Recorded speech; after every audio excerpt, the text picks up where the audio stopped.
Nombre a montré l'importance de l'ouverture des données pour les institutions comme les communautés d'acteurs et d'actrices. Comment l'open data remodèle-t-il les relations entre les organisations productrices de données et la société civile? Comment favorise-t-il l'émergence de projets citoyens sur les territoires? Et quel impact sur la conception des politiques publiques? Alors, c'est un vaste sujet, extrêmement vaste, qu'on va essayer peut-être de réduire un petit peu, avec 4 invités du coup. Donc c'est pareil, je vous les présente rapidement. Alors Cécile Le Guen, responsable du pôle outils de pilotage par la donnée à la DITP, ce qui signifie que la DITP a été récemment, en tout cas en novembre 2020, saisie d'une mission de suivi des réformes prioritaires du gouvernement au niveau interministériel et aussi au niveau de l'action de l'État sur les territoires. Voilà pourquoi un pôle de pilotage justement par la donnée de ces réformes a été nécessaire pour continuer à aller jusqu'à la fin justement de ces réformes, jusqu'au dernier kilomètre et au-delà. Du coup, on espère continuer cette action au sein de la DITP. Merci beaucoup. Alors Mohamed Ragoubi, vous êtes responsable associatif, militant des quartiers populaires. On a discuté pas mal de votre activité hier soir, depuis une trentaine d'années donc. Vous êtes aussi cofondateur de l'association Appui. En quelques mots, pourquoi est-ce qu'on vous a mis là autour de cette table? Pour expliquer, bonjour déjà à tous et merci de l'invitation. Comme vous le savez, Appui a été créé en 2012 pour outiller et appuyer les quartiers populaires dans les processus de renouvellement urbain. Et pourquoi je suis là aujourd'hui? Parce que bon, le numérique en commun, ça nous parle. Le numérique en commun, ça nous titille. Et on se dit, il faut être là aujourd'hui parce qu'il y a une fracture numérique dans nos quartiers populaires et donc auquel il faut répondre urgemment. Et donc c'est pour ça qu'on est là aujourd'hui. Et merci encore de votre invitation. Nathalie Elchaninov, vous êtes directrice adjointe de la direction des programmes et de l'appui aux politiques publiques de l'IGN. Tiens donc, Open Data et IGN. Merci de l'interpellation et merci pour cette invitation. C'est très intéressant d'intervenir dans cette table ronde avec mes collègues. L'open data et les données publiques d'un établissement comme l'IGN, ça a du sens parce que tout le monde a maintenant des informations géographiques dans sa poche, dans son téléphone, et on va voir que c'est très puissant comme outil de médiation et d'appui aux politiques publiques. Antoine Courmont, vous êtes vous à distance, mais néanmoins bien avec nous pour ce moment. Vous êtes directeur scientifique de la chaire Ville et numérique de l'école urbaine de Sciences Po. Vous êtes aussi docteur en sciences politiques. Et vos recherches s'intéressent à la transformation de la gouvernance urbaine à l'ère du numérique. Je ne citerai pas la liste de vos nombreux ouvrages, je pense qu'on est bien là. D'ailleurs, au passage, nous avons un territoire en commun qui s'appelle la métropole de Lyon. Et donc, je veux bien que vous nous racontiez aussi pourquoi on vous a invité finalement. Oui, bonjour à tous, merci beaucoup pour l'invitation et donc désolé de ne pas pouvoir être présent parmi vous physiquement. Donc moi j'ai travaillé pendant plusieurs années, j'ai fait ma thèse sur les politiques d'open data territoriales, notamment ce qui ont été mises en place au sein de la ville de Lyon, et donc du coup je m'intéresse maintenant depuis plus d'une dizaine d'années à ces questions et notamment à l'usage des données par les différents acteurs de la société civile et entreprises et administrations.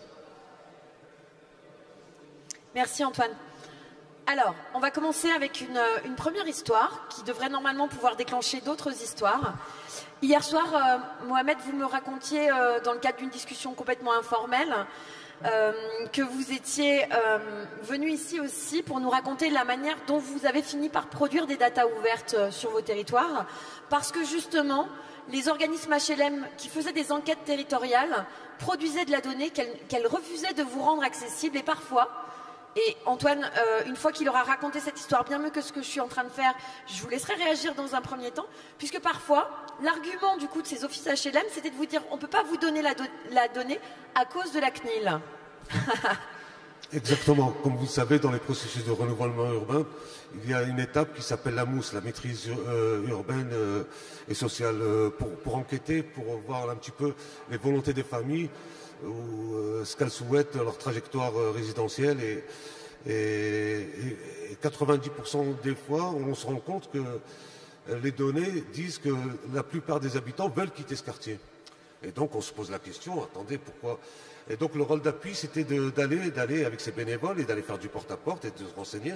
Nous, ça ne nous intéresse pas de savoir combien gagnent les familles, parce qu'on n'est pas habilité pour ça.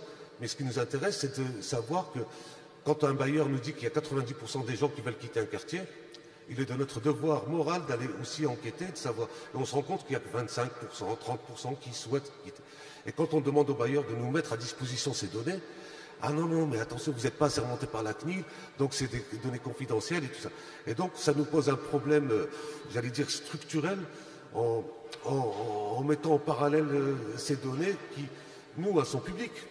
Nous, on les met publiquement et on les met à disposition de tous.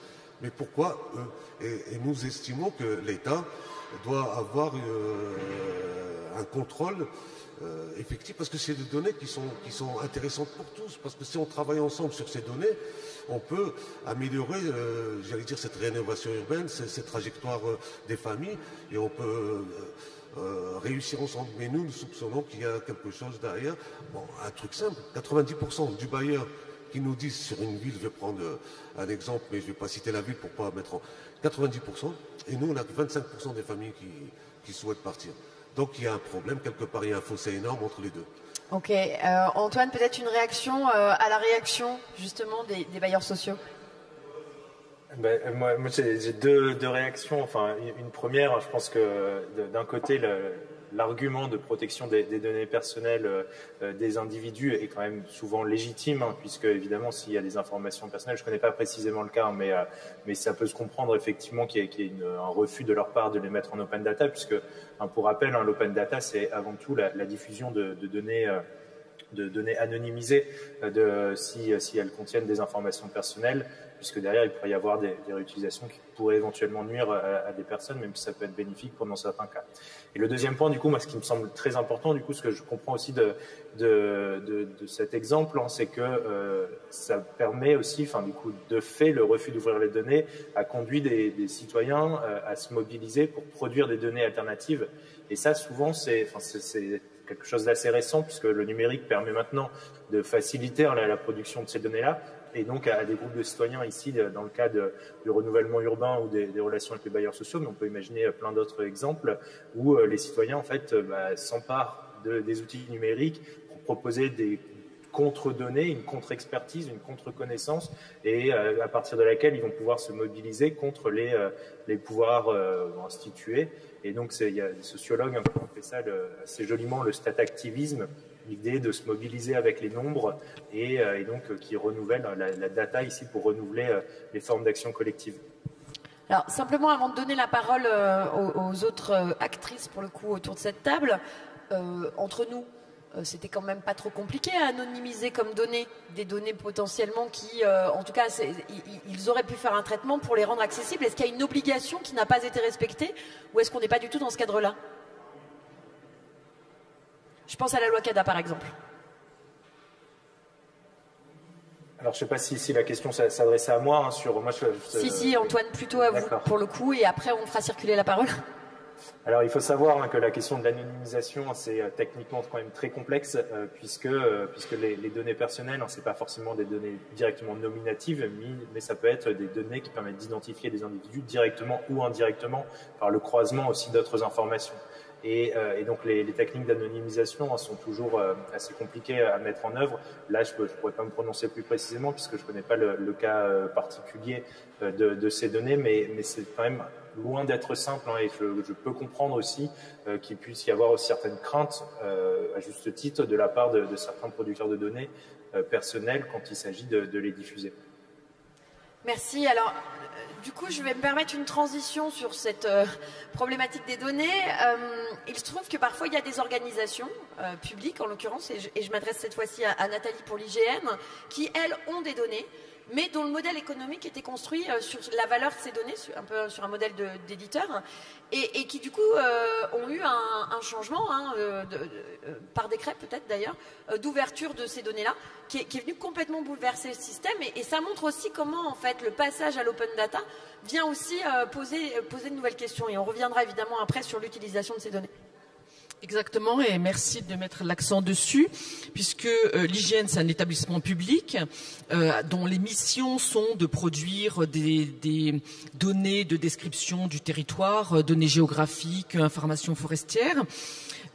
Certaines ont été toujours nativement en open data. L'enquête publique inventaire forestier, ça a toujours été une enquête publique, donc accessible à tous. Les données géographiques, quant à elles, en fait, le modèle économique de l'IGN, c'était une subvention pour charge du service public et des ressources propres. Ça l'est encore sur la partie, je dirais, grand public. En fait, l'IGN édite des cartes qui sont protégées par la propriété intellectuelle et qui sont une ressource propre pour l'IGN. Mais ça, mettons-le de côté. Regardons le sujet des données. Donc l'IGN produisait des données et s'assurait des ressources propres par la vente de ces données.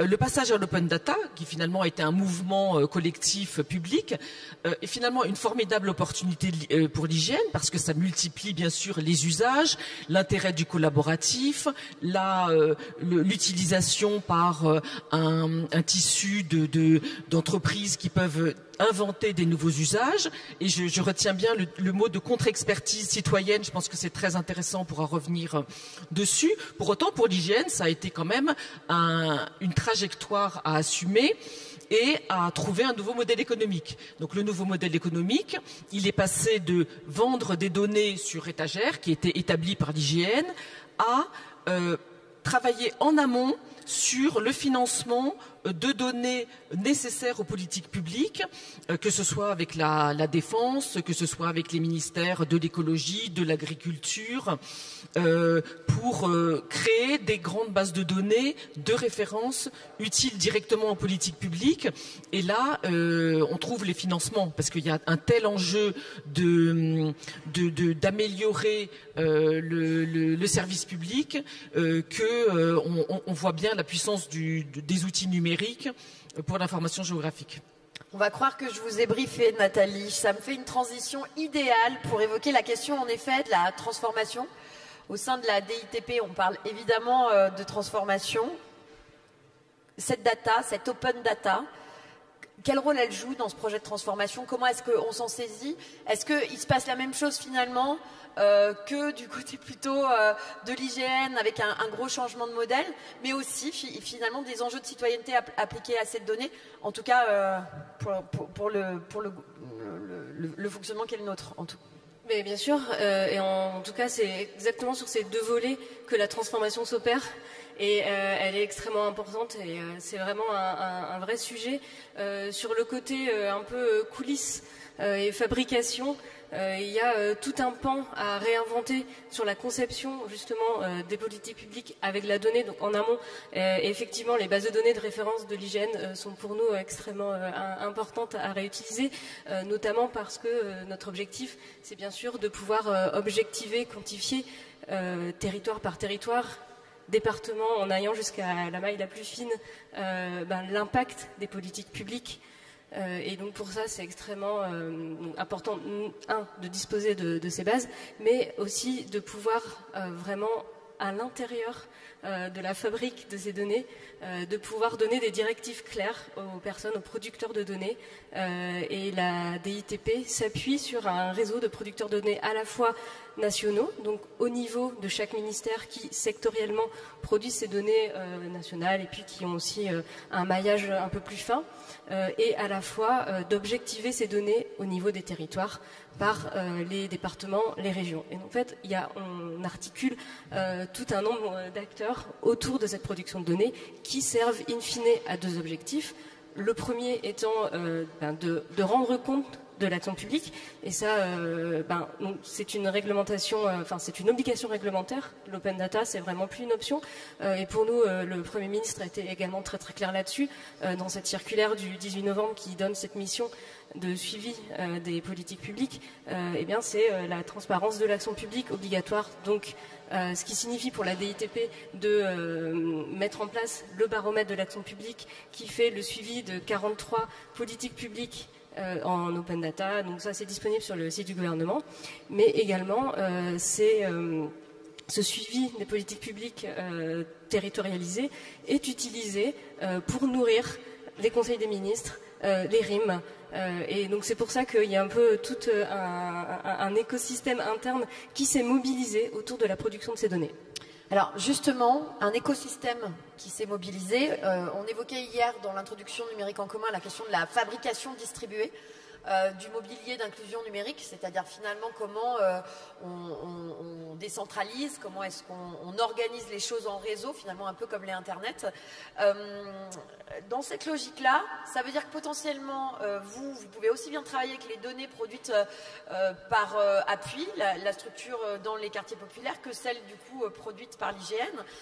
On en est où? On l'évoquait Nathalie, finalement, cet enjeu de mise en réseau aussi pour vous, d'une communauté de producteurs. Enfin, vous parliez d'infrastructures, vous parliez de systèmes. Finalement, est-ce qu'on a les infras qui permettent de faire ça?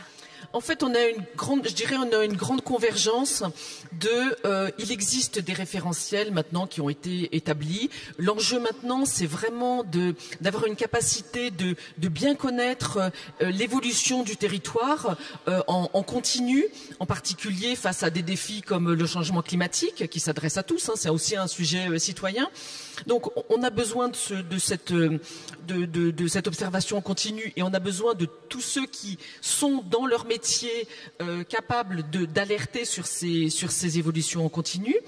L'open data, ça va nous aider à faire en sorte qu'à partir de ces données, on puisse développer des outils qui permettent d'interagir très rapidement avec la puissance publique, avec l'IGN, pour contribuer en fait à la mise à jour de ces données.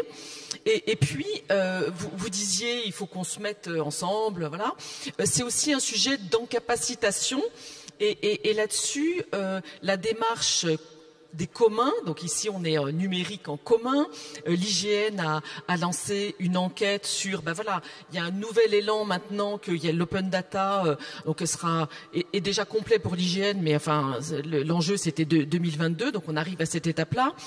De dire et maintenant considérons que les bases de données géographiques c'est un commun, et voyons comment on peut en faire une gouvernance ouverte, collaborative, où en fait l'IGN peut être à la fois lui-même un artisan en fait de l'élaboration, de plus de complétude de ces bases de données, et aussi un entremetteur entre des acteurs qui les utilisent et qui vont les utiliser mieux, de façon plus approfondie. Juste un petit exemple là-dessus. Je pense que dans l'inconscient collectif, ou la donnée géographique, c'est une carte, ok, elle est passée de la carte papier à une carte numérique, elle sert à visualiser des zonages et à voir des phénomènes. En fait, c'est beaucoup plus puissant que ça. Et aujourd'hui, avec des algorithmes de type intelligence artificielle, deep learning, enfin, je ne suis pas non plus une spécialiste, je ne pourrais pas aller beaucoup plus loin, on est capable vraiment de les croiser et de faire parler la donnée, et d'avoir des croisements qui nous apportent des informations qu'on n'imaginait même pas possibles il y a quelques années. Voilà. Après, on pourra donner quelques exemples. Absolument. Alors, peut-être on va juste enchaîner sur la question de la gouvernance. Antoine, je vous donne la parole dans 2 minutes, puisqu'il se trouve que c'est un de vos sujets de prédilection. Monsieur Ragoudi, la question de la gouvernance, finalement, c'est ce que vous dites à travers l'exemple de ces bailleurs sociaux et du fait que ces données... Est-ce qu'aujourd'hui, ils ne pourraient pas travailler eux aussi à partir de vos données? Est-ce qu'on ne peut pas produire de la donnée ensemble? Est-ce qu'on ne peut pas améliorer une donnée qui est coproduite? Est-ce que ça fait partie des scénarios auxquels vous avez pensé? Encore faut-il qu'elle soit acceptée et voulue. Parce que nous produisons de la donnée au quotidien. Les quartiers populaires produisent de la donnée au quotidien. Je vais vous donner un exemple très très simple, avec Appui, qui était une association à l'origine, qui est devenue un réseau maintenant national. Donc il y a quelque chose d'important. Nous faisons de l'ethnocomptabilité. Vous savez ce que c'est de l'ethnocomptabilité? C'est simplement de mettre des observateurs dans un quartier populaire et de regarder les formes de solidarité qui existent dans le quartier et de mettre une somme autour. Et donc, nous travaillons, un exemple à la Verrière, dans le département de 78, sur cette ethnocomptabilité. Et c'est pourquoi? C'est pas pour nous. C'est pour donner aux décideurs, avant de décider une démolition d'un quartier, si je démolis ce quartier, je démolis aussi une solidarité que je n'arriverai pas à reproduire dans un autre quartier. Et donc, c'est vraiment important pour nous je vous dis, voilà, encore faut-il que ça soit écouté. Parce que, excusez-moi, mais nous, on a l'impression d'avoir devant nous des sachants qui disent, les quartiers populaires, vous maîtrisez peut-être l'usage de votre quartier, mais vous ne maîtrisez pas les données, vous ne maîtrisez pas ça, c'est notre domaine à nous. Et des fois, on vous le dit d'une façon assez nuancée, mais on vous le dit quand même. Ce qui est important aussi, c'est de savoir que comment que ça se fait qu'aujourd'hui, parce qu'on a une mission aussi par la Fondation Abbé Pierre sur les formes de solidarité. Et donc, nous produisons des données pour dire, voilà, il existe dans ce département des associations formelles ou informelles qui fournissent des aides et tout ça. Et ça permet à l'État, nous donnons à l'État pour lui dire, voilà, si jamais il y a une crise qui arrive, vous avez déjà une carte interactive où vous pouvez déjà... Donc, nous faisons... Le problème, c'est qu'à un certain moment, il faut que la puissance publique, la recherche, n'oublie pas les citoyens.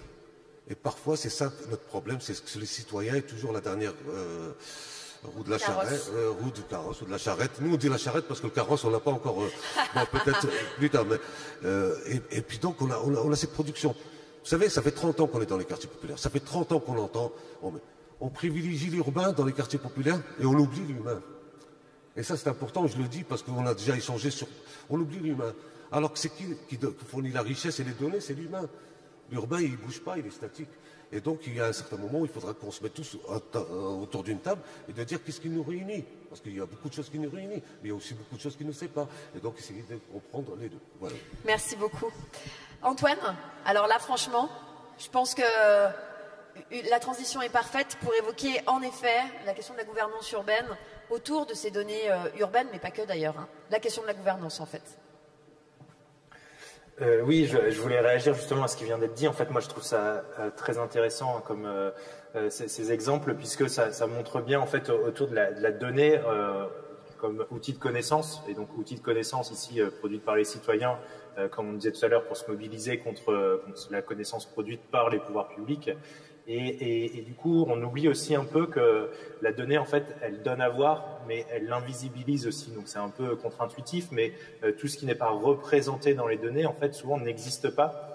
Et quand ça n'existe pas parce que c'est pas représenté, puisqu'on fait des choix pour mettre en données des choses, des phénomènes, des problèmes sociaux, et tout ce qui n'existe pas, du coup, par la donnée, du coup, n'est pas mis à l'agenda des politiques publiques, et on n'a pas les réponses adéquates qui peuvent être mises en place derrière, déclinées en matière de politique publique.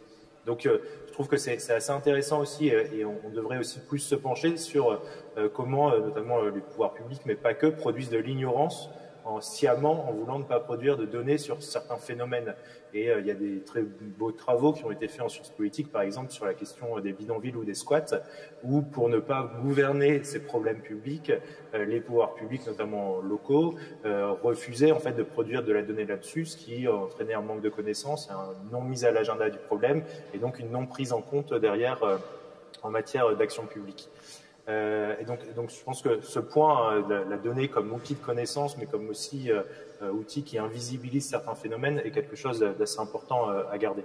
Et donc, est-ce qu'il n'y a pas quelque chose qui se joue de manière assez précise, et on reviendra ensuite vers Cécile Le Guen de la DITP, est-ce qu'il n'y a pas quelque chose qui se gère du point de vue de la gouvernance? Est-ce qu'il ne faut pas à un moment donné qu'on arrive à organiser un système de gouvernance qui, pour le coup, là aussi, soit distribué ou représentatif, enfin suffisamment représentatif, pour qu'on puisse mesurer l'immesurable, ou que du coup, en tout cas, on cherche à utiliser des données qui sont peut-être existantes, mais qui sont non exploitées?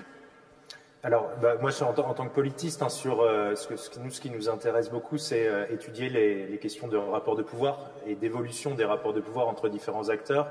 Et donc, autour de cette notion de gouvernance, nous, on l'entend un peu comme justement quelles sont l'évolution des équilibres dans la détermination des intérêts collectifs, donc dans plusieurs secteurs, entre des acteurs qui sont très divers, hein, puisqu'on parle beaucoup ici de société civile et citoyens, mais il y a quand même des entreprises aussi qui sont aujourd'hui quand même des gros producteurs de données et qui du coup jouent aussi de leur pouvoir de production de données pour aussi s'imposer dans l'action publique.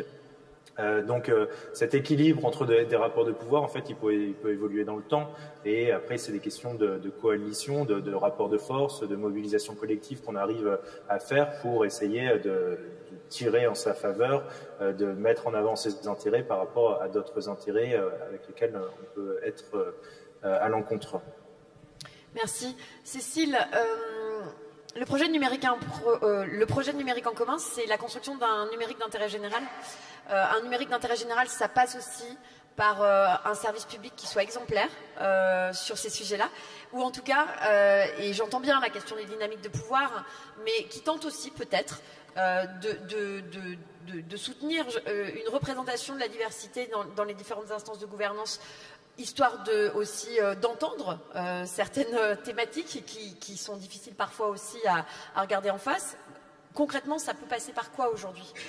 Concrètement, à la DUTP en tout cas, ça passe par ce qu'on appelle la co-construction. C'est quelque chose qui nous tient à cœur. Et je vais évoquer le gouvernement ouvert. Donc ça, c'est également une mission de la DITP. Sans spoiler, il y a un 3e plan d'action national qui va être bientôt diffusé, qui a été co-construit entre les citoyens, l'administration, au cours de différents ateliers, et l'importance de co-construire justement l'action publique, les données, n'importe quel dispositif, c'est aussi d'écouter chaque voix et de pouvoir aller ensemble vers un objectif commun. L'autre dispositif qui est très concret, c'est des appels à défis. Donc on est aussi on finance des projets, et on a un projet en ce moment, un appel à défis pour une action publique co-construite avec les usagers. Donc ça veut dire que si je représente une association comme celle d'Appui, je peux répondre à un de ces défis en disant à un moment donné, nous, on est peut-être en capacité de le faire. Ou alors, par exemple, je suis une association qui produit de la donnée environnementale. Je peux aussi dire, nous, on a envie de contribuer au travail de l'IGN. C'est envisageable ? Mais tout à fait.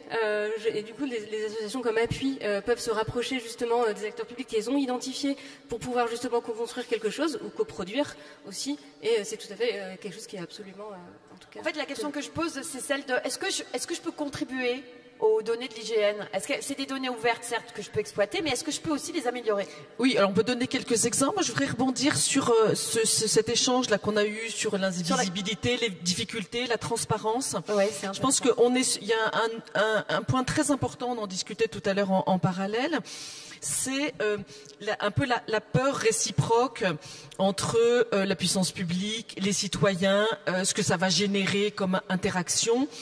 Et je peux donner 2 exemples. Un exemple qui vient pas de l'IGN, mais qui vient du nouveau directeur de l'IGN dans ses anciennes fonctions, qui était président de l'ARCEP. C'est la régulation des fréquences. Et il a choisi d'exposer la carte des fréquences. Exactement. La carte des fréquences et les zones blanches, quitte à se voir mettre en difficulté sur non, c'est pas ça, c'est pas précis, c'est insuffisant. Et ça crée un dialogue. L'IGN aujourd'hui, on est sur des sujets qui sont très sensibles. Enfin, l'information géographique est utilisée pour des politiques publiques qui sont très sensibles, que ce soit les risques, bien sûr, mais aussi, je peux donner l'exemple de la mesure de l'artificialisation des sols, qui est une mesure du gouvernement très importante, qui est née de la consultation citoyenne de la loi climat, donc elle vient du citoyen. Et on demande à la puissance publique de mettre un outil de connaissance de l'artificialisation des sols et d'évaluation de la politique publique zéro artificialisation nette d'ici 2050. Voilà, il faut rendre des comptes. On va produire une base de données de connaissance de l'occupation du sol et de mesure des évolutions et de l'artificialisation. C'est très compliqué en fait. Chaque politique publique a au départ sa définition de l'artificialisation. Pour les gestionnaires de l'eau, ça concerne les cours d'eau. Pour les agriculteurs, c'est une chose. Pour les aménageurs, et déjà se mettre d'accord sur une définition et l'exposer aux citoyens, c'est un énorme pas en avant et un gros progrès. Voilà. Et sur la question de est-ce que je peux venir améliorer les données de l'IGN? Oui, alors bien sûr, améliorer les données d'hygiène. Alors ça, c'était déjà en germe avant la massification de l'open data. L'IGN avait développé des outils collaboratifs pour venir enrichir les données et puis mettre des alertes aussi sur la mise à jour. Je peux donner quelques exemples de qui fonctionnent bien aujourd'hui. Une initiative au travers d'une application mobile pour aller recenser les bornes de délimitation de propriété. Alors à quoi ça sert? Ça va servir à l'IGN et à la DGFiP, donc pour le cadastre, à élaborer un cadastre qui soit de meilleure qualité, qui soit numérique, qui soit superposable à une carte, parce que tout le monde en a besoin, tous les aménageurs en ont besoin. Aujourd'hui, on sait faire cet appariement géographique cadastre, parce que le cadastre n'est pas en géométrie, mais on a besoin de points d'appui qui sont connus sur le terrain, et les bandes cadastrales sont naturellement des points d'appui dont on connaît la localisation. Donc ça a été ouvert, ça a eu beaucoup de succès, ça a été ouvert de manière expérimentale sur un département. Là aussi, ça montre une démarche itérative. On commence avec un petit collectif, on peut montrer ensuite quels sont les facteurs clés de succès pour qu'on puisse le démultiplier. On le démultiplie sur les territoires, on le fait connaître. Voilà, ça c'est un exemple. Je peux donner un autre exemple en matière de santé des forêts et santé des citoyens. L'IGN a une mission de connaissance, de porter à connaissance des forêts, de détection, de connaissance de la santé des forêts. L'espace collaboratif de l'IGN permet d'aider des organismes à monter des petites applications qui permettent de signaler des maladies comme la chenille processionnaire. Je pense que certains d'entre vous connaissent cette chenille urticante pour l'homme et néfaste pour la santé des forêts. Voilà. Et donc on met en place sur des sujets qui sont finalement un peu techniques, qui parlent à tout le monde, qui sont pas polémiques. On ouvre en fait des outils, on acculture en fait à cet aller-retour. Alors faut qu'il y ait un retour, faut qu'il y ait ensuite production de cartes et montrer comment cette connaissance est utilisée.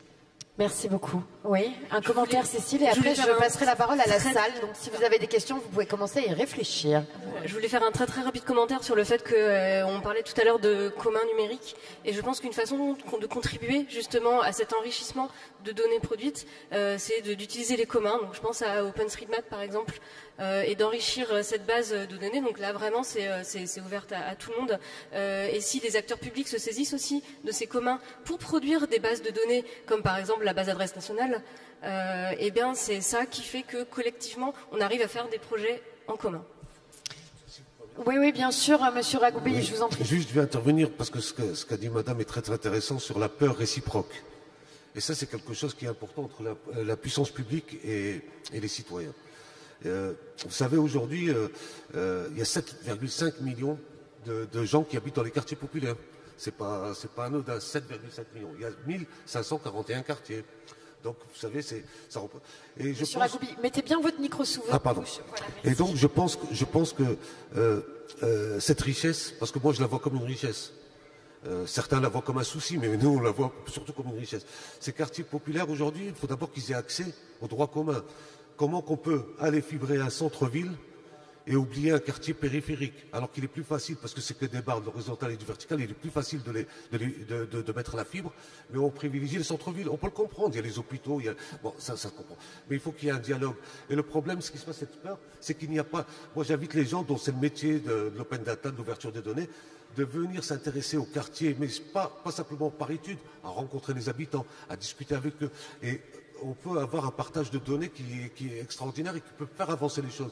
Juste pour finir, parce que ça me tient à cœur. On renouvelle un quartier, tout neuf. On avait demandé 2 ans avant aux institutions, à la mairie, aux bailleurs, de créer une carte pour les nouveaux arrivants. Où est la pharmacie? Où est la crèche? Où est ceci? Où est cela? Ça n'a pas été fait. Et c'est qui remplit ce boulot-là? C'est les petites associations de locataires sur le terrain, qui sont bénévoles, qui ne perçoivent pas 1 centime de subvention.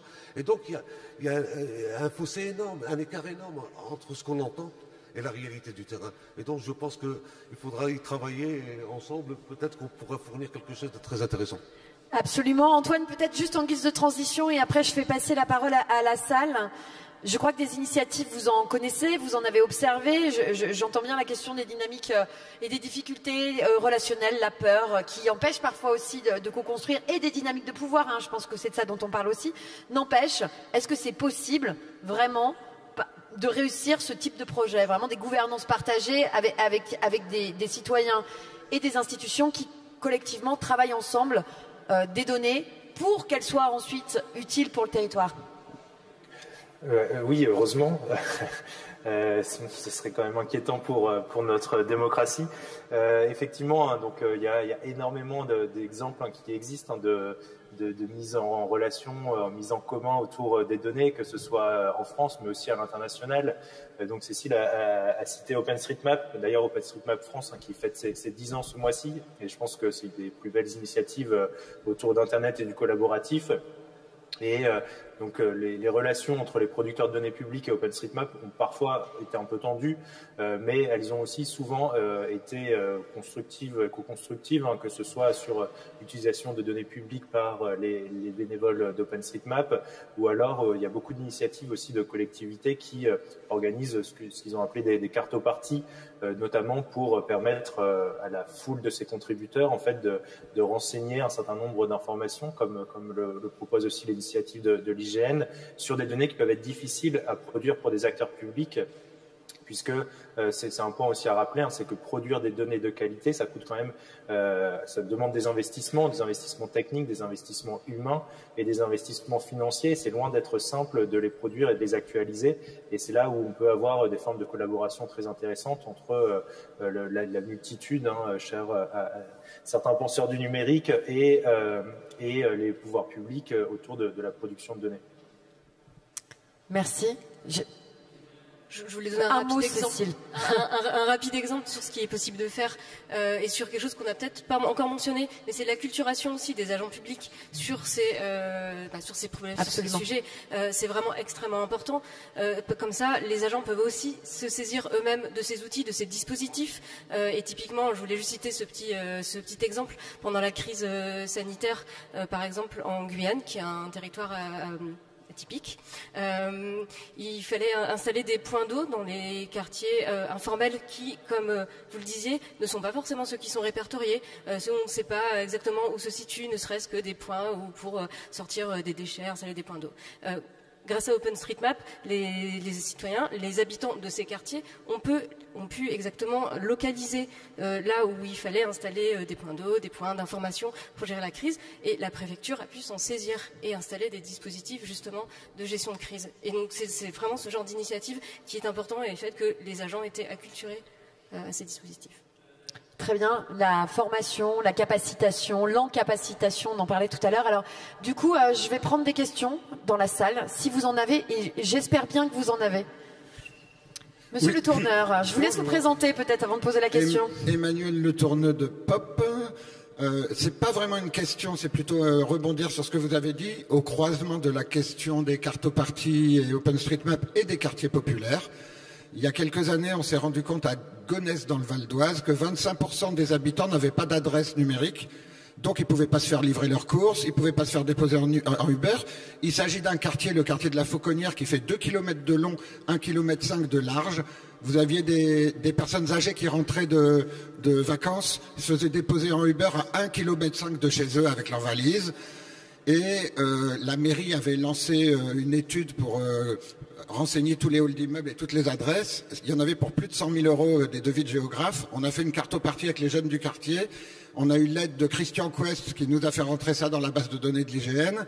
Et quelques mois plus tard, on avait créé 8000 nouveaux points d'adressage. Donc voilà, c'est un exemple vraiment qui a permis de changer la vie des gens. Merci beaucoup pour cette remarque. À mon avis, une réaction. Je vous en prie, Nathalie, allez-y. Oui, juste, l'adresse, c'est effectivement un enjeu de citoyenneté majeur, parce que c'est ce qui permet de faire la relation entre les droits et les devoirs. Donc, l'adresse, elle appartient ou pas à des zonages réglementaires. Elle permet d'avoir accès aux services. Enfin voilà, je pense que vous connaissez bien ces sujets-là. Mais le fait d'avoir une description réglementaire, souveraine des zonages réglementaires, ça c'est vraiment quelque chose qui est un progrès citoyen. Et ça permet de rentrer de développer cette idée de données souveraines. La donnée souveraine, c'est celle qui est directement en appui des politiques publiques. Et je pense qu'il y a de la place pour différents types de données. Il y a de la place, bien sûr, pour des initiatives collaboratives. OSM a tout son intérêt, bien entendu, et notamment l'IGN travaille avec OSM et a des initiatives du type un street view collaboratif. Enfin, ça, c'est encore à développer. Mais je dirais qu'il y a une place pour la donnée souveraine, celle qui permet d'être dans un rôle de rapport de référence entre l'État et les citoyens. Voilà. Est-ce que... Oui, je sens que vous êtes tenté. Et Antoine, je pense que vous aurez un mot à dire aussi. Oui. Monsieur Ragoubi. Oui, juste pour revenir sur le appui, parce qu'on n'a pas expliqué que la composition d'appui et sa naissance. Appui est né en 2012, suite à quelques années, depuis 2005, où les habitants de plusieurs quartiers en Ile-de-France sont partis frapper à l'École nationale d'architecture, en leur disant, voilà, vous avez des étudiants, nous on a de la pratique, vous leur donnez de la théorie, nous les quartiers leur donnent la pratique. Au départ, ça a été vu comme, c'est quoi ces gens-là qui viennent nous voir pour... Et aujourd'hui, vous avez des milliers et des milliers d'étudiants qui travaillent dans les quartiers populaires avec les habitants. Appui composé de chercheurs, d'universitaires, d'urbanistes, d'architectes, et de militants, et d'habitants, et de responsables associatifs. Et tout le monde se parle au même niveau. C'est ça qui est important. Cette gouvernance, tout le monde se parle au même niveau. Il n'y a pas les sachants et les habitants. C'est tout le monde au même niveau. Et chaque parole compte. Et j'invite l'État, parce que l'État a un rôle, la puissance publique, elle a un rôle important. Ce que je vais dire là, ça peut paraître péjoratif, mais ça vient du cœur. Je pense qu'il faut arrêter d'envoyer des chargés de mission qui ont fait des grosses études et qui vont dans les quartiers, qui ne se comprennent pas avec les gens des quartiers. Je pense qu'il faut prendre, comme monsieur a dit, les jeunes du quartier et de les investir. Ils sont d'une richesse extraordinaire. Et des fois, vous avez une réunion publique il y a 15 jours, où vous avez une mamie qui s'est levée, et il y avait une estrade où il y avait des décideurs et elle leur a dit, vous êtes au-dessus de nous, c'est pas possible, je ne peux pas rester dans la salle.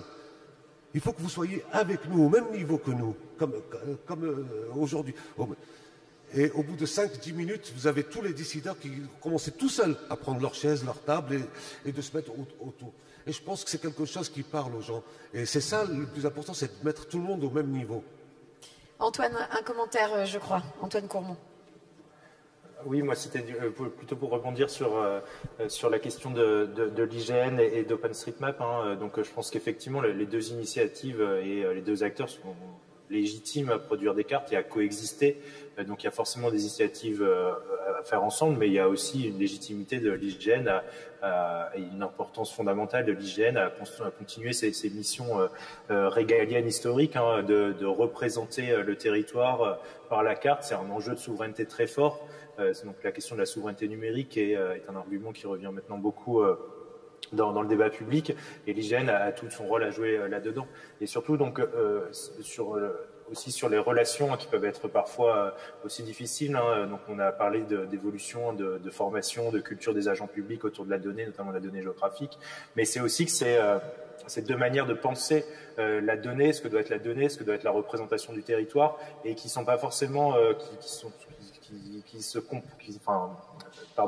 deux manières de penser ce que doit être la donnée géographique qui sont tout à fait légitimes, puisque vous avez une volonté, une logique, notamment au sein de l'IGN, mais aussi au sein tous les producteurs de données géographiques dans les collectivités, qui est basé sur des principes de service public, notamment d'égalité de représentation de tous les territoires, d'avoir un souci de fiabilité et de précision, ce qu'ont aussi un certain contributeur OpenStreetMap, mais c'est pas la même logique dans la manière dont on va produire les cartes, et donc les deux peuvent être tout à fait complémentaires.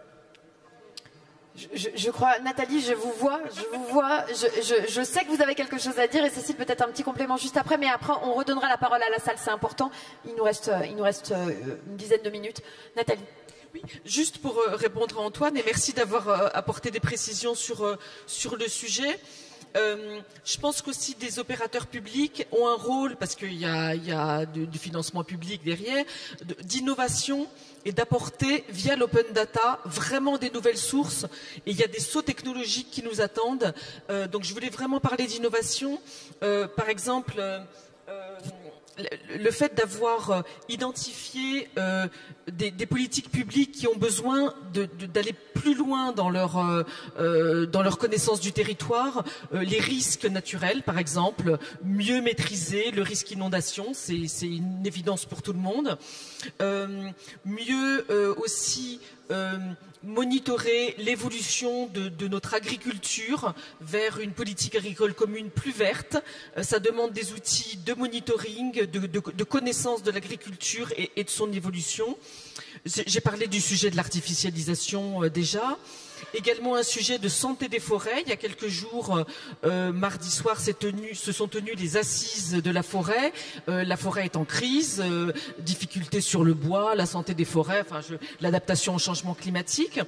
Et face à tout ça, il y a une capacité, en faisant des tours de table, en étant financé par les fonds de transformation de l'action publique, ça c'est très important, de financer des grands investissements comme une couverture France entière de données LIDAR. Alors tout le monde ne connaît pas le LIDAR, mais c'est vraiment une techno qui va nous apporter une description très précise du territoire et qui va nous permettre vraiment un saut technologique et qui sera mise en open data.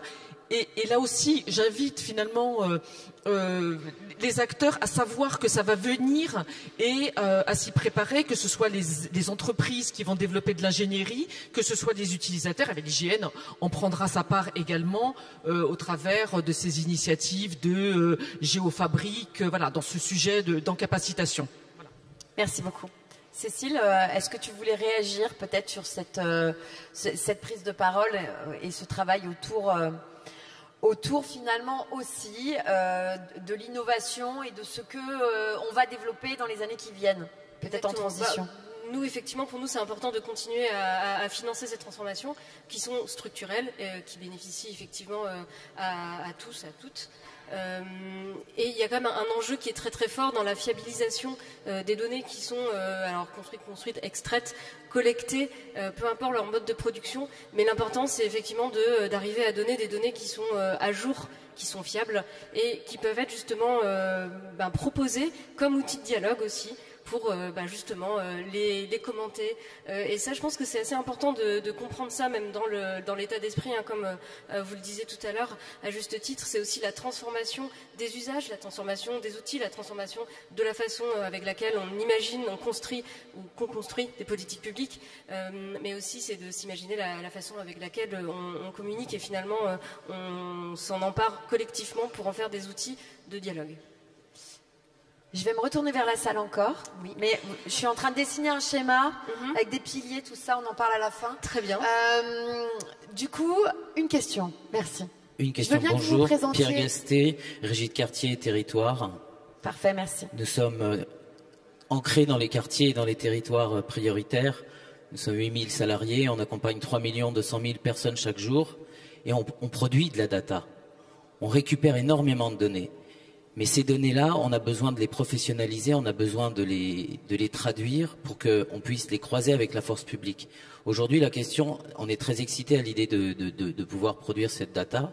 La question, c'est comment on finance ce travail de professionnalisation de la collecte, de transmission de cette collecte et d'itération, de mise à jour de ces données qui sont colossales et qui sont vraiment au plus près des habitants, qui sont produites avec et pour les habitants Et donc ces salariés qui sont en insertion pour beaucoup, et qui sont les habitants des quartiers et des territoires, eux, ils en ont plein de données à donner.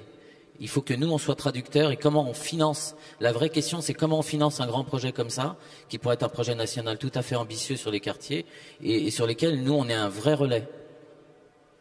Alors, c'est une question absolument passionnante. Du coup, je pense que je vais vous donner tour à tour la parole, parce que je pense que vous avez tous à dire, peut-être tous quelque chose à dire là-dessus. Peut-être toi, Cécile, pour commencer, peut-être Antoine aussi, sur la perspective peut-être de financement européen, pourquoi pas. En tout cas, quelles sont peut-être certaines modalités qu'on ne connaît pas ou qu'on n'a pas suffisamment identifiées.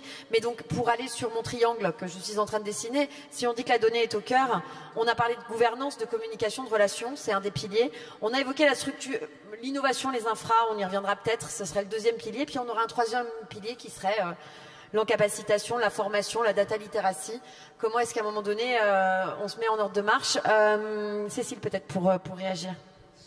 Peut-être sur le financement, bon, effectivement, il y a plusieurs dispositifs. Moi, j'évoquais l'appel à défis, mais il y en a beaucoup d'autres. Regardez les fonds du plan de relance. Et peut-être rapprochez-vous aussi des structures publiques qui peuvent porter votre projet, justement pour la production de données, pour la circulation de données. Tout ça, c'est des dispositifs qui existent, en tout cas au niveau. Tu parlais des défis. Est-ce que par exemple les défis que vous avez en ce moment pourraient coller avec finalement le travail de la régie de quartier? Alors, ça serait possible s'ils se rapprochaient d'une administration partenaire qui pourrait coporter le projet.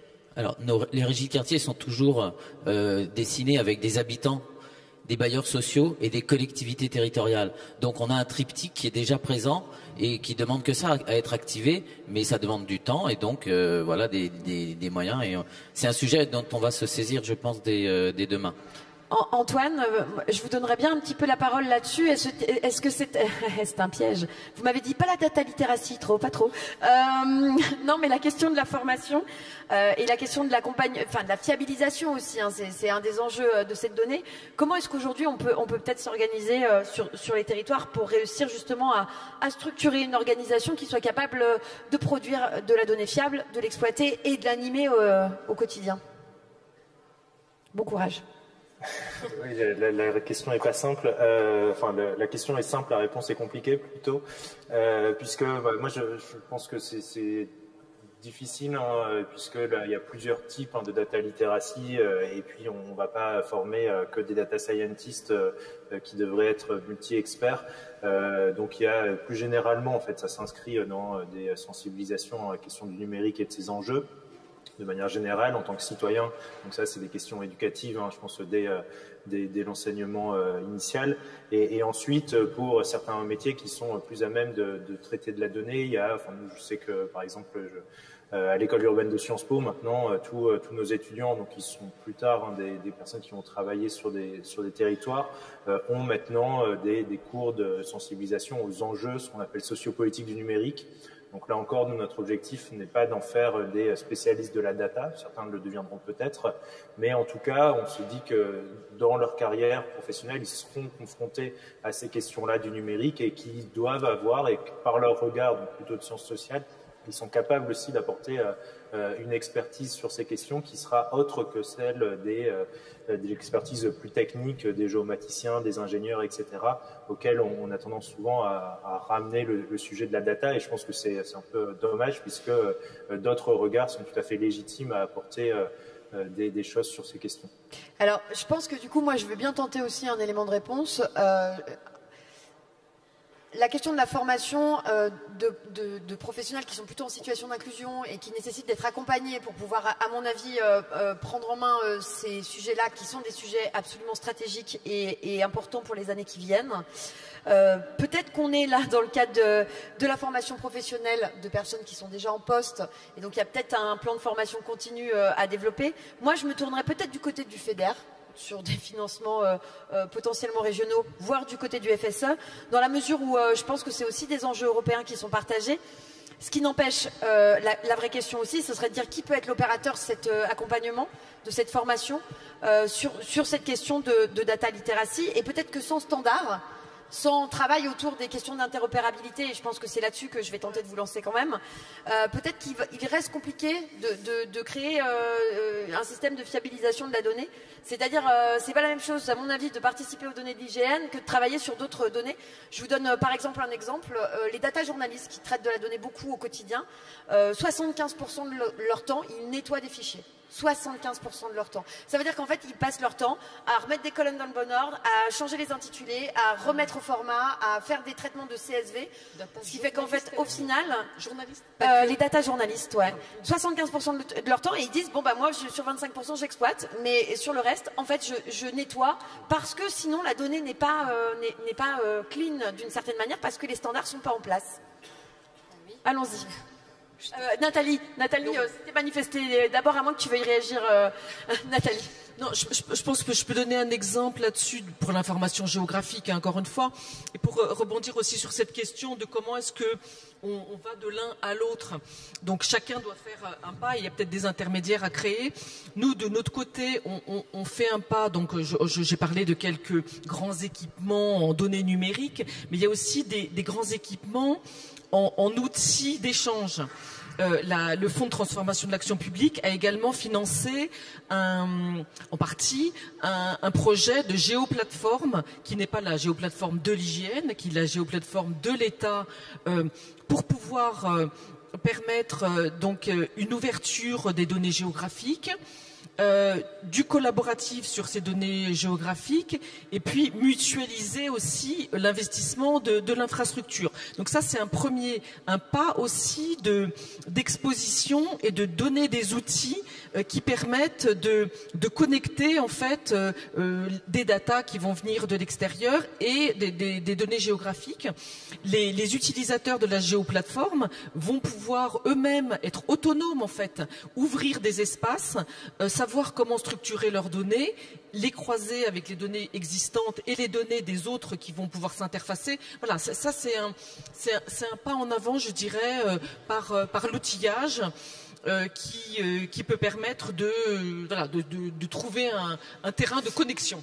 Absolument, et évidemment, il ne s'agit pas de transformer tout le monde en data scientist, et donc du coup, ni en data journaliste d'ailleurs, et donc du coup, peut-être que l'enjeu, c'est bien d'avoir des outils, et que ce soit finalement de la formation à la prise en main de ces outils qui sera plus opérante, et qui permettra, et donc il y a peut-être d'abord un travail un peu de conception à faire, vous voyez, conception de dispositifs, avant de peut-être même envisager la question de la participation des équipes de la régie de quartier, mais enfin, on se permet d'analyser cet exemple pour pousser nos raisonnements. Cécile, peut-être une réaction, Antoine, après?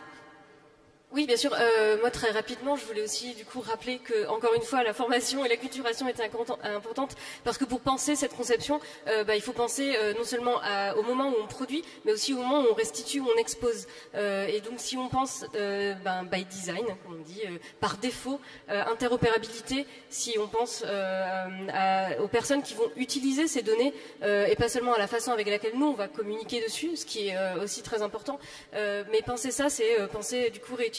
Et pour moi, c'est un cercle vertueux. En tout cas, c'est pour ça que, typiquement, nous, on essaie de respecter au maximum les standards de publication, souvent en se disant, voilà, pour que les personnes réutilisent, il faut utiliser ces standards. Donc, effectivement, c'est important, mais ça passe, bien sûr, encore une fois, par de la culturation. Peut-être, Antoine, juste avant de vous faire réagir, Monsieur Ragoubi, comment ça s'est passé chez vous, la formation au sein d'Appui? La formation chez nous, on se l'adapte à nous-mêmes. Bon. On est un petit peu aidé par la NCT et par l'État, on va dire. L'État avec un gros... Par la Fondation Abbé Pierre, la Fondation de France et quelques...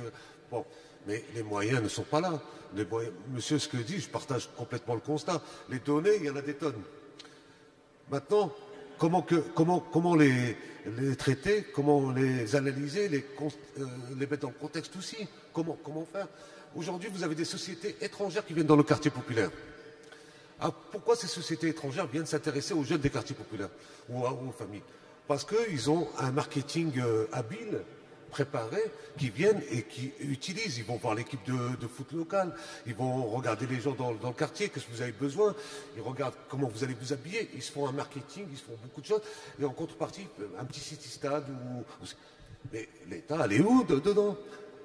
C'est ça qui est important, c'est qu'on laisse la nature avoir du vide, donc ils s'en prennent. Mais les données, comme j'ai dit dans mon propos liminaire, elles sont là, il y en a des tonnes. Il faut simplement aider ces associations, ces régies de quartier, et de créer, je ne sais pas, d'inventer quelque chose aujourd'hui où on peut se mettre tous autour d'une table, d'analyser, de sortir avec des données qui soient non pas brutes, mais des données qui soient utiles aux uns et aux autres. Et ça, c'est important. Et je pense, moi, le monsieur, ce qu'a dit tout à l'heure, c'est très important, très très important. Le monsieur, c'est monsieur Antoine Courmont. Antoine, ce qu'a dit tout à l'heure, bon, avec ses mots, mais il a dit quelque chose d'important. Moi, je le traduis d'une façon, si vous donnez 1 gramme de valeur aux gens des quartiers, vous le rendez en kilos. Et il faut leur donner ce gramme-là. Et ce gramme, ça va par les données numériques. Aujourd'hui, vous avez dans des quartiers où vous n'avez pas de pharmacie, il n'y a pas de régalière, il n'y a même pas de eh ben, qu'est-ce qu'ils font les gens? Ben, ils créent leurs propres données. Ils inventent leurs propres données, ils les créent, et ces données-là ne servent même pas au quartier, servent à la ville entière. Et donc, je pense que c'est ça qu'il faut illustrer, c'est ça qu'il faut montrer. Merci Antoine. Sur ce sujet, du coup. Du coup, il y a plusieurs sujets qui se croisent. Moi, je souhaitais juste rebondir sur ce que vous disiez sur le temps nécessaire. Vous disiez 75-25% du temps qui est plutôt de nettoyage des données avant de pouvoir les exploiter. Souvent, on dit oui, 80-20. Mais ça, je pense que c'est pas qu'une question de format et de standard de données, de qualité de la donnée à la base qui sera publiée. C'est aussi de manière plus générale. Là, il faut pas oublier, on parle souvent de données de manière un peu abstraite, donc pas trop le cas dans cette conférence ici, puisqu'on a beaucoup d'exemples concrets, mais en fait, les données, elles sont inscrites dans des environnements, avec des producteurs qui les produisent pour certaines finalités. Et donc, toutes ces choses, il faut les comprendre pour pouvoir bien exploiter les données. Et sinon, c'est très compliqué. Et si j'ai le temps pour un exemple, quand je faisais ma thèse sur l'open data au Grand Lyon, il y avait une donnée qui était sur la liste des toilettes publiques qui avait été publiée sur le site internet, et en fait quelques semaines après sa publication, on avait reçu un mail d'un réutilisateur qui nous disait la donnée n'est pas de mauvaise qualité puisqu'il n'y a que 3 toilettes publiques qui sont listées pour le territoire de la ville de Lyon, et quand on se promène dans la rue on en voit beaucoup plus. Et en fait donc on a mené notre enquête auprès du producteur, la direction de la propreté, qui nous disait bah oui mais nous on produit ces données parce qu'on doit nettoyer ces toilettes. Or aujourd'hui toutes les sanisettes de JC Deco qui sont installées sur l'espace public, elles sont auto-nettoyantes, et donc du coup on n'a pas besoin de les lister.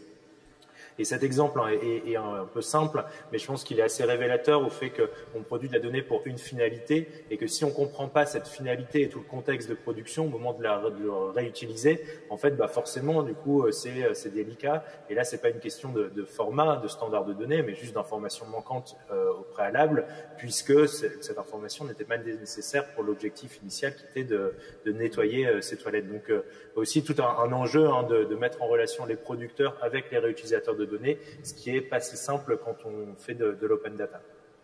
Pensez au gouvernement ouvert. Je crois qu'il y a encore une question. Allons-y, on vous écoute. Si vous pouvez vous présenter, bien sûr. Je m'appelle Hugo Bostfelscher, je suis sociologue indépendant et je travaille auprès de structures dans la réalisation de diagnostics territoriaux. Donc je me sers très souvent des données, et notamment des données ouvertes de l'open data. Et alors j'ai 2 questions. La première est très très courte, promis. La deuxième est un peu plus longue. Je voulais savoir s'il y avait une obligation légale à forcer un institut privé ou une structure privée, quelle qu'elle soit, à ouvrir ces données une fois anonymisées. Ça, c'était la première question. Juste une réponse en oui/non, pas la peine de rentrer dans le débat. Et j'avais une deuxième question qui est sur la portée politique de la donnée, en fait, et de l'institut qu'il y a derrière, qui la réalise, etc. Vous avez dit tout à l'heure que en passant en open data pour l'IGN, en passant en open data, ça avait changé aussi le modèle économique, et ça vous forçait en fait à travailler aussi à la commande quelque part, à la commande étatique notamment.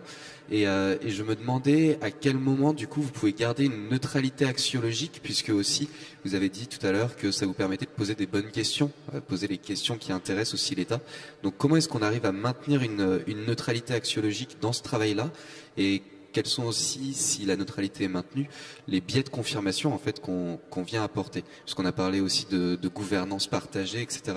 avec le citoyen, mais c'est peut-être dans un deuxième temps sur les données actuelles. Pour le coup, la triple question, du coup, si je peux me permettre, est absolument claire. On va peut-être répondre à la toute première, qui était de considérer si est-ce qu'on peut forcer un institut privé à ouvrir ses données. Alors peut-être Antoine, C'est vous le docteur là maintenant. Donc du coup, c'est vous qui répondez à cette question. Ouais, la réponse, ça dépend. Merci pour cette réponse extrêmement précise. Voilà. Non, il y a un certain nombre de textes de loi qui poussent certains acteurs dans certains secteurs d'action publique à devoir mettre à disposition leurs données en open data. Mais aujourd'hui, en fait, c'est effectivement le gros enjeu sur les territoires, autour notamment d'une notion de données d'intérêt général qui vise à essayer de pousser à la mise à disposition des acteurs privés de leurs données pour des finalités d'intérêt général, notamment auprès des acteurs publics et éventuellement du grand public. Exactement, c'est ce que j'ai formulé comme réponse, avec bien sûr la réponse peut-être plus détaillée dans le rapport Botorel également, qui traite cette question. Le rapport Botorel. Sur l'ouverture des données. BOTHOREL, qu'on peut trouver du coup en ligne. Ah oui, absolument, il a été publié l'année dernière, c'est un rapport de référence sur la question. Merci beaucoup. Alors, il y avait une deuxième question, qui était plutôt une question pour Nathalie pour commencer, qui était sur la question de la neutralité axiologique, c'est comme ça que vous l'avez formulé, ainsi que peut-être les biais de confirmation, mais on va déjà commencer par la question de la neutralité. Doit-on aussi, à mon avis, et ça c'est le mien, renoncer à l'idée de la neutralité, ce qui est encore une autre idée. Allons-y, on vous écoute. En tout cas, la donnée de l'IGN, elle est neutre, nationale, scientifique, c'est dans son ADN, ce sont les missions de l'IGN. Et justement, quand on crée une couverture de description du territoire, alors effectivement, par rapport à notre débat précédent, elle est orientée vers une question qui est posée, mais elle apporte une connaissance scientifique qui est confrontée. Je peux donner un exemple qui est récent et qui va vraiment apparaître dans le débat politique là, de ces prochaines semaines. Les assises de la forêt, encore une fois. La forêt, c'est vraiment au cœur de politiques publiques qui sont contradictoires. On doit préserver la biodiversité forestière, qui est un lieu très très riche en biodiversité. On doit préserver la trajectoire carbone parce que la forêt, c'est un puits de carbone pour toute l'Europe. Mais on doit aussi développer, avec la réglementation environnementale 2020, le bois construction. On doit aussi développer le bois énergie. Enfin, voilà. Donc on a un champ contradictoire. La forêt elle-même souffre des impacts du changement climatique. Et comment on fait en fait on produit, enfin l'IGN en tout cas, produit pour l'ensemble en fait de cette confrontation politique pour trouver le meilleur compromis des données qui sont neutres, qui sont nationales, qui sont confrontées. C'est l'inventaire forestier, c'est l'expertise, c'est aussi, mais c'est pas que des données d'hygiène, et c'est ça qui est important, parce qu'en fait, ça doit, pour avoir une bonne décision publique, il faut rassembler des idées, les données de plusieurs organismes. Donc l'IGN a son propre laboratoire de recherche, mais travaille bien sûr avec AgroParisTech, avec l'INRAE, rassemble ces données, et il faut également rassembler des données que peut-être on n'a pas l'habitude de rassembler quand on est un organisme scientifique, des données sociologiques, monsieur est sociologue, parce qu'aujourd'hui il y a aussi une dimension sociétale de préservation des aménités apportées par la forêt, et on voit à quel point les concitoyens sont sensibles en fait à tout ce qu'on fait dès qu'on touche à la forêt. Donc c'est vraiment une gouvernance très très large qu'il faut élaborer, et je dirais que c'est le cadre de la neutralité scientifique, en tout cas pour l'IGN, qui l'apporte. Alors peut-être, juste avant de vous donner la parole, Monsieur Ragoubi, Antoine, sur cette histoire de neutralité axiologique, disons-le comme ça, et petite parenthèse, on m'interpelle sur Twitter sur un petit point de détail qu'on réglera juste après sur la question de data literacy et usage. Donc je remercie Sylvain Mercier qui nous écoute à la métropole de Lille. Il aurait dû être là, il n'est pas là, c'est pas grave. On lui répond juste après si ça vous va. Antoine. Alors moi sur la question de neutralité, du coup, ma perspective est un peu différente, puisque du coup, quand on creuse un peu comment sont produites les données, en fait, on se rend compte que ça n'existe pas des données brutes, neutres, de manière générale.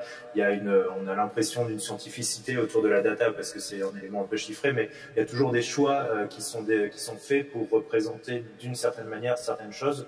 Et Et en fait, n'importe quel phénomène, vous pouvez le représenter de plein de façons.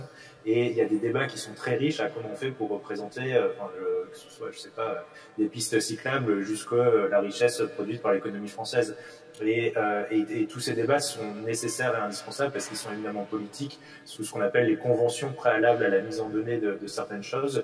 Donc il y a un enjeu, est-ce que cela soit documenté pour qu'on puisse savoir, en fait, justement, quand on utilise une donnée, selon quels critères on a décidé de la produire et comment on représente certains phénomènes. Je suis d'accord sur en fait cette méthode de production et d'exposition qui consiste à expliquer d'où vient la donnée, comment elle a été produite, et finalement, pas forcément en explicitant, on dirait quel biais, parce qu'on ne va pas s'exprimer comme ça quand on produit, en tout cas quand on publie une donnée en disant, voilà, elle a été produite de ce biais-là, mais bien d'expliquer dans quel but elle est aussi communiquée et produite. Et ça, c'est ce qui fait partie justement des modèles de standards de données interopérables, justement dans les descriptions de données, c'est quelque chose, je pense, qui est demandé et qu'il faut s'astreindre à respecter.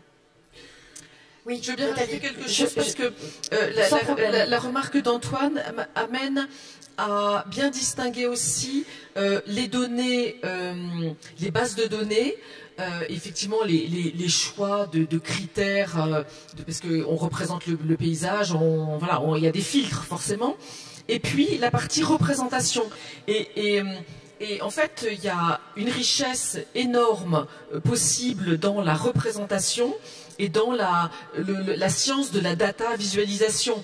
Et ça, je pense que à l'IGN, on n'a pas encore énormément exploré cette partie-là.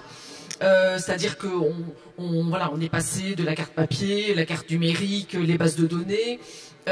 Et après, en fait, on peut se re-questionner sur, à partir de toute cette richesse numérique, qu'est-ce qu'on peut inventer en fait comme mode de représentation qui va parler, qui peut être manipulé également, hein, bien sûr, il faut y faire attention, mais qui va pouvoir s'adapter en fait aux différents messages qu'on veut faire passer. Et en effet, on peut dissocier la question des bases de données du traitement visuel, hein, c'est ça qu'on est en train de dire, de l'exploitation de ces bases de données, ce qui n'empêche qu'en effet, les données sont produites dans un contexte. Et donc, pour revenir sur la remarque de Sylvain Mercier, donc en lien avec des usages, en lien avec des besoins, etc. Je vous donne un petit exemple que j'aime bien. J'ai un dispositif que je fais faire à des lycéens, à peu près. C'est un dispositif où on leur fait utiliser un smartphone pour, sur une piste donnée, mesurer le nombre de pas. Donc, on passe tout un groupe classe, on mesure le nombre de pas et on note pour chacun. Fille, nombre de pas. Garçon, juste on qualifie le genre et le nombre de pas. Et à la fin de l'exercice, je commence enfin, je le fais pas souvent, hein. Donc on commence à traiter la donnée et à l'exploiter. Et on commence à dire, c'est marrant, les filles font beaucoup plus de pas que les garçons. Et donc je commence à surexploiter. C'est parce qu'elles sont beaucoup plus volontaires. Et donc j'exploite volontairement, et quand je me mets à exploiter la donnée, ils se mettent, les adolescents, à contester la manière dont la donnée a été produite, et ils commencent à dire oui, mais si vous nous aviez dit avant qu'on allait regarder cette donnée, on n'aurait pas fait la même chose. Vous voyez? Donc c'est vraiment la question de finalement, quand on dit à quoi elle sert la donnée, eh bien évidemment elle n'est pas produite de la même manière. Peut-être une réaction sur ce point-là? Écoutez, vous l'avez deviné, je ne suis pas un spécialiste de l'ouverture des données, et je suis un responsable associatif, donc j'écoute, j'apprends, je donne aussi mon avis, et ce qui est important, c'est la maîtrise des quartiers. Moi, je vis dans un quartier, mes parents ont vécu dans un quartier populaire, et donc s'il y avait des données depuis des années, je pense qu'on aurait changé nos quartiers depuis très très longtemps, et j'en suis persuadé. Et donc, aujourd'hui, ce que je vois, c'est que cette convergence, aujourd'hui, de me retrouver avec l'État, avec un organisme qui dit neutre, indépendant, et ça me donne des perspectives d'avenir, de dire pourquoi ne pas travailler ensemble, pourquoi ne pas essayer de... On essaye avec l'État de travailler, c'est pas évident, ni pour eux, ni pour nous. Nous, on est des militants, donc il y a un certain moment, ils nous regardent d'une façon... mais aujourd'hui, ce qui est important, c'est cette convergence des données dans l'intérêt général, dans le bien commun. Et qu'aujourd'hui, ce qui nous manque, c'est cette mise à disposition. J'invite l'État à y réfléchir et à y travailler, de se mettre tous autour de la table et de produire nos données, de les analyser et d'essayer de voir comme les centres. Moi, il y a un mois, j'étais au rapport annuel des... J'étais invité par les centres sociaux. Ça s'est passé au Palais de la Femme à Paris. Et donc, j'étais là. Ils ont des données incroyables. Ils ont même sorti un livre de paroles d'habitants. Mais qu'est-ce qu'on fait de ça? Qu'est-ce qu'on fait de ça? Il y a des associatifs qui l'ont. Mais il faut ces données-là, il faut qu'elles soient accessibles. La bonne question, c'est aussi de se dire, est-ce que des paroles d'habitants sont des données? Oui, tout à fait. Tout à fait. Et donc, ce livre, aujourd'hui, qui fait 300 pages, c'est la parole que des habitants. Il n'y a pas de... C'est juste du verbatim. C'est des données brutes. Et donc, j'invite tout le monde à les analyser, de regarder. Et ça parle. Et ça dit des choses très importantes. Antoine, juste une réponse à cette question. Finalement, ces paroles d'habitants, c'est des données? On est d'accord? On n'est pas d'accord? Alors, la définition de ce qu'est ou ce qu'est pas une donnée est très compliquée. On pourrait faire un jeu. Donner, pas donner? C'est ça. Avec une petite chanson? Pardon. Non, mais oui, ça peut être des données qualitatives qui pourraient être réexploitées, qui sont très intéressantes. Après, il y a de multiples formes de données. Et j'étais assez d'accord avec la remarque autour de la data literacy et de l'usage autour des données. Je pense que c'est effectivement un point très important. On a tendance à un peu oublier que, en fait, pour que les données puissent parler à des individus, il faut qu'on les réintègre dans des questions de oui, mais pourquoi on produit cette donnée, qu'est-ce qu'on va en faire, en fait, ça sert à quoi, et pas parler in abstracto de données au sens général, puisque sinon ça parle à pas grand monde. Merci. Alors encore une question, je pense qu'on peut en prendre une dernière. Enfin, ça dépend, on n'en prendra qu'une dernière si elle est comme celui du monsieur précédent. Et sinon, on peut peut-être essayer d'en prendre deux. Allons-y. On vous écoute. Et je veux bien que vous vous présentiez avant de poser votre question. Il n'y en a pas, pardon, j'ai cru qu'il y avait une question. J'ai vu là-bas, non? Alors, peut-être... Nathalie, vous voulez poser une question à vous-même? Je vous en prie, allez-y, en attendant que les autres... J'aime bien votre exemple. Et je voudrais rebondir sur le fait que tout à l'heure on parlait de notion de données souveraines et à quel point c'était important de s'entendre sur ce que c'est qu'une donnée souveraine au sens où elle va garantir des politiques publiques, elle va sécuriser les politiques publiques et le citoyen dans sa relation avec l'État. Je pense que cette remarque, elle fait entendre aussi que c'est pas figé et que du coup c'est des notions qui doivent évoluer avec l'intention qu'on doit apporter. Donc et d'ailleurs, je suis d'accord avec vous parce que si je reprends le même exemple, voilà, donc je finis par traiter la donnée de manière un peu provocatrice. Ils disent non mais c'est parce qu'on l'a pas bien faite la donnée. Alors je dis peut-être qu'en fait il faut qu'on prenne une autre valeur pour augmenter notre connaissance. Donc est-ce que la taille par exemple au-delà du genre impacte, et dans ce cas-là peut-être qu'on va avoir une nouvelle exploitation des écarts relevés sur le nombre de pas. Voilà.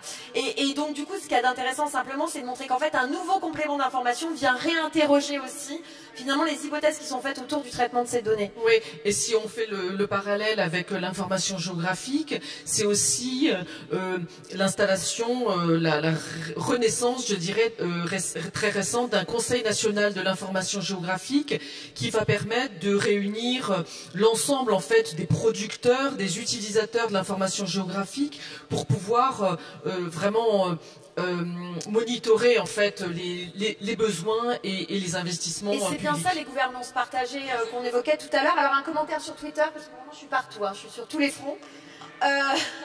J'ai un petit commentaire sur le fait que le nettoyage de l'open data, évidemment, ne se limite pas aux data journalistes, et ce serait mentir que de le dire, et que peut-être un des enjeux aussi de participation citoyenne autour de ces enjeux d'open data, c'est finalement repartager la donnée une fois qu'elle a été nettoyée. Pourquoi pas, ou en tout cas un peu clarifier, pour certaines elles sont vraiment durement accessibles, ou réintégrer des corrections à la source, sachant que rares sont les canaux prévus pour cela. Je crois quand même qu'on a data.gouv.fr, peut-être un mot sur la plateforme data et une réponse à cette remarque de quelqu'un qui s'appelle sequest@amical.net. Je ne sais pas de qui il s'agit, mais je prends la question. Merci. Non, moi je voulais juste rajouter sur le fait que est-ce que les données textuelles sont des données Ben oui, définitivement. Effectivement, la définition de ce qu'est une donnée, c'est multiforme. Mais en revanche, on peut quand même on est tous d'accord sur le fait que dès qu'une donnée enfin, une donnée, ça peut être aussi du texte et des chiffres. Et typiquement, les cahiers de doléances du grand débat, les paroles de citoyens, sont des données qui sont très demandées pour être exploitées justement. Donc oui, des paroles de citoyens sont des données. Je continue. J'ai encore des commentaires sur Twitter, à moins que vous ayez quelque chose à dire. Toujours pas. Donc Silver, merci de participer à cette conférence à distance, puisque Silver ne lâche pas, il insiste sur cette non-neutralité de la donnée, rappelant du coup que peut-être c'est une croyance aussi très puissante chez les fonctionnaires, il le dit comme ça, je le cite dans le texte, sachant qu'il est lui-même fonctionnaire, je trouve que c'est pas mal de le rappeler aussi. Il dit finalement qu'a priori, aucune collecte n'est neutre. Elle est toujours intentionnelle et que peut-être qu'il faut travailler aussi sur les intentionnalités de la collecte. Antoine, peut-être un commentaire là-dessus. Tu l'as déjà dit, mais rappelons-le du coup. Ouais, en fait, mais justement ça remarque sur qu'il y a une croyance en cette neutralité de la donnée. En fait, je pense qu'elle est importante aussi, puisque toi aussi tu lis Silver sur les réseaux, je crois.